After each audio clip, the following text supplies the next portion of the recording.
On the eve of our wedding, I found that my fiancé intended to run away from the marriage, so I made a preemptive escape. I've always possessed a special mind-reading ability. I can hear the thoughts of people who don't love me. This ability allows me to easily judge whether someone's love for me is genuine or fake. I can quickly distance myself from fake friendships and remain unmoved by confessions from longtime crushes. Even when buying durian, I can use the vendor's thoughts to pick the one with the most flesh and sweetest taste. Because I can hear every single thought clearly. To avoid too much mental noise, I usually avoid eye contact with strangers in daily life. But when I first met Derek, the world became so quiet that I could only hear our clear dialogue. "Hello, may I get to know you?" No thoughts. When our eyes met, I couldn't read Derek's thoughts. "Hello." During the time Derek pursued me, the sounds in my ears were simple and pure. I believed he truly loved me. So we fell in love, dated, and then talked about marriage. For 2 whole years, I never heard his thoughts. But on the eve of our wedding, I suddenly could hear Derek's thoughts. Due to the wedding, Derek had been especially busy lately. He came from a wealthy family and had successfully taken over his father's position, independently managing the family's financial company. Because of the wedding itinerary, we had many things to handle in advance, especially in the last 2 months.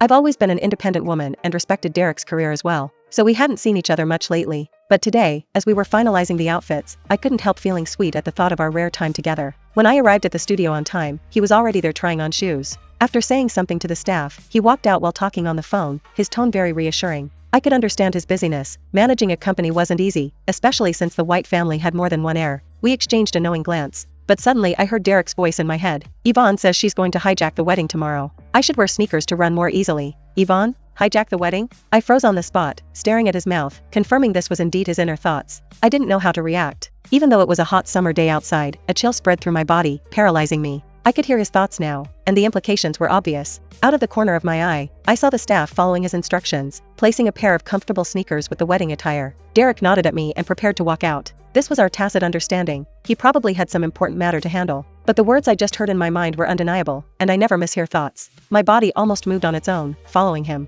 I called out, somewhat in disbelief, "Derek?" I was eager to read more of his thoughts, to understand what this man who bore the title of my fiancé was really thinking. Why did he suddenly have a change of heart right before the wedding? My call made Derek pause just as he was about to get into the back seat, but it was only a brief pause. He turned back, hastily explaining to me before instructing the driver to speed away. "Sorry, a client suddenly has an urgent matter. I need to rush over there." He was lying. At that moment, what he was really thinking was, "I can tell from her voice that Yvonne is angry. If I don't go comfort her now, she probably won't let me come home tonight." I've never been one to just wallow in self-pity. Rather than overthinking things myself, it's better to take action. I directly found an excuse to meet Derek's secretary privately, using my mind-reading ability to gather more information. Her name was Yvonne. She was Derek's first love. Yvonne was the illegitimate daughter of the Yu family. Mrs. Yu never acknowledged her, so her position had always been awkwardly ambiguous. Unfortunately, Derek's family opposed their relationship. Yvonne had too much pride and left Derek, disappearing without a trace after being humiliated. Derek's love at first sight for me was simply because I somewhat resembled Yvonne in appearance.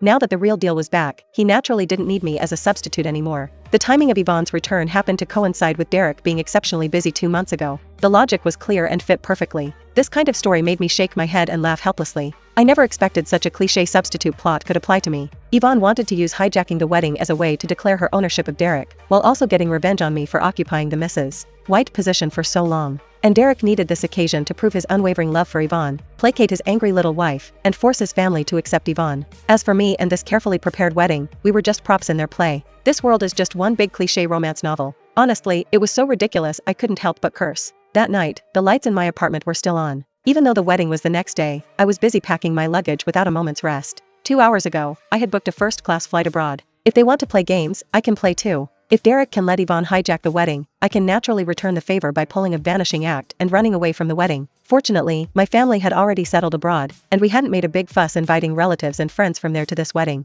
We only invited some close friends in the country. Originally, we thought since both sets of parents had met during the engagement, we could have another ceremony abroad later, saving relatives and friends the trouble of traveling back and forth with language barriers. This plan actually made it convenient for me to run away from the wedding now. I briefly told my best friend Tessa about my thoughts. She silently took the packing box from my hands, looking serious. Unable to read her thoughts, I saw her reaction was off and had to ask, "Tessa, are you going to stop me?" Tessa rolled her eyes and retorted, "Hell no. I brought you a sturdy bag for packing stuff." Oh right, I forgot Tessa's family was in the agricultural business. On the wedding day, dressed in a greeting gown, I stood with Derek welcoming guests from afar. This time, Derek's thoughts were so loud they gave me a headache. Has Yvonne arrived yet? I can finally be with Yvonne. It's been 3 years, I've waited for Yvonne for 3 years. She's finally going to become Mrs. White. With this wedding hijacking, Yvonne will believe my heart has never changed, right? I couldn't help but shudder and frown at Derek several times. but he didn't show it on his face, still caring for me in his usual gentle manner. Arya, you don't look well. Why don't you go rest in the lounge for a bit?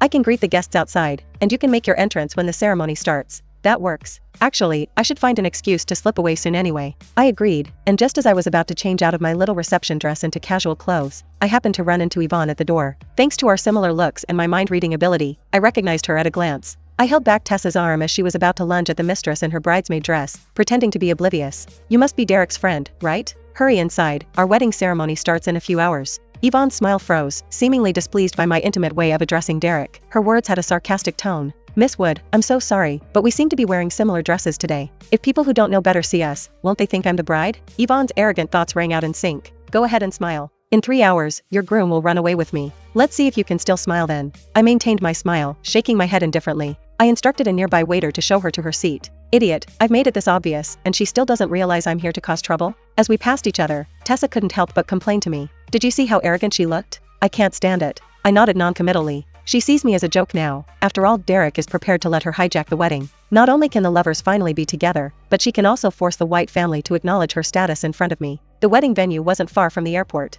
I sat in the waiting lounge, staring at the time on my phone, waiting for the farce to begin. Buzz, buzz, buzz. My phone vibrated continuously as Tessa excitedly spammed me with live updates. Arya, it's really happening. It's really happening. Damn, they're making their affair look like some epic love story. So shameless. The official ceremony had only started 5 minutes ago when Tessa sent me a video of the wedding scene. According to the program, after Derek went on stage and the host gave a sappy, emotional speech about their love story, the bride was supposed to make her entrance. And Yvonne planned to hijack the wedding at this crucial moment. Yvonne deliberately wore the same greeting dress as the bride, quickly went up on stage and snatched the microphone from the host. Despite the murmurs from the audience below, she poured out her love in an endless stream. Her bold and blatant words brought tears to Derek's eyes. Derek, will you come with me? The guest seats erupted in an uproar. Taking away the groom on his wedding day, wasn't this blatant wedding hijacking? The worst part was that Derek nodded in agreement with a moved expression, walking to Yvonne's side and interlocking their fingers. I will. Yvonne's vanity was fully satisfied at this moment. She even had the mood to give an acceptance speech to the bride separated by a large door, basically saying she knew I really liked Derek, but Derek loved her the most, and she hoped I would give them my blessing. In the video, Derek was wearing a pair of sneakers that clashed horribly with his formal suit. Yvonne could barely contain the smugness in her expression as she held the microphone. Yvonne was probably eager to see my devastated reaction. She had even prepared comforting words in her mind. I hope Miss Wood can give her blessing to this beautiful love story between me and Derek. Miss Wood? The atmosphere suddenly became extremely awkward at this point. After all, the person being humiliated wasn't there, so this triumphant scene just became a clownish farce. Miss Wood? Miss Wood? Yvonne called out several times with no response, until the etiquette officer opened the large doors. Behind them was an empty space, with only the carelessly discarded white veil symbolizing the bride's unknown whereabouts. The crowd suddenly became noisy, and someone shouted, "Holy crap, did the bride run away from the wedding too?"